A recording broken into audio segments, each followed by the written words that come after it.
ప్రతి పల్లెకు cement road, gravel road, drainage, school building, anganwadi building, hostel building, అన్ని ఇన్స్టిట్యూషన్ల building, industry, tourism,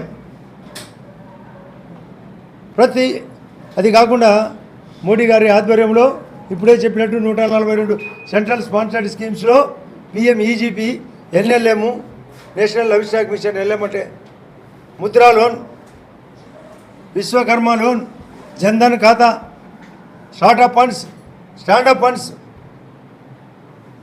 ప్రొద్దునే ఒక ఆయనతో మాట్లాడినా, మీకు ఇది ఆస్పిరేషన్ డిస్ట్రిక్టు, వెనకబడిన జిల్లా, మేము వస్తాం, ప్రతి పథకం అమలు చేస్తామని వెల్కమ్ అని చెప్పిన మణిపూర్కి సంబంధించిన ఒక ఆఫీసరు గతంలో పనిచేసినాడు.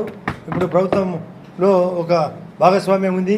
కేంద్రంలో రమ్మన్యం బ్యాంకర్లు పలకలేదని కొన్ని చోట్ల అపవాదం ఉంటే ఆ బ్యాంకర్లను సరిదిద్ది ప్రతి ఒక్కరికి లోన్ ఇప్పించే బాధ్యత ఇది గవర్నమెంట్ ఆఫ్ ఇండియా.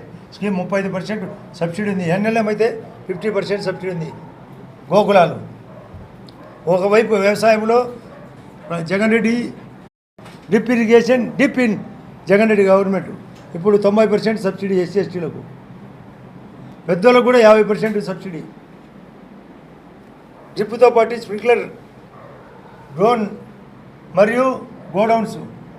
అదే కాకుండా వ్యవసాయంలో కాకుండా గోకులాలు, పశుసంవర్ధక శాఖకు, గడ్డి క్షేత్రాలు, ప్రతి శాఖ ఐటెం బయటికి తీసి ఏం చేయాలా, కేంద్రం అయితేంది, రాష్ట్రం అయితేంది, స్థానిక నిధులు గతంలో కబ్జా చేసినాడు.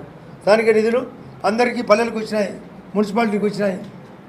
అంటే ఈ ఉమ్మడి ప్రభుత్వంలో ఈ జాయింట్ వెంచర్లో మేము తిరిగి ఎలక్షన్ కంటెస్ట్ చేస్తాం, ప్రమాణంగా గెలుస్తాం.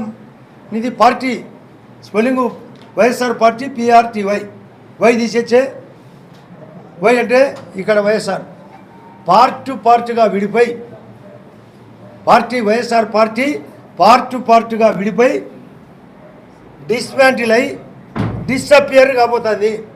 అంటే కనపడదు. నేను ఇంతకుముందే చెప్పిన డైనోసార్, పార్టీ డైనోసార్ అని జగన్ సారు బేకార్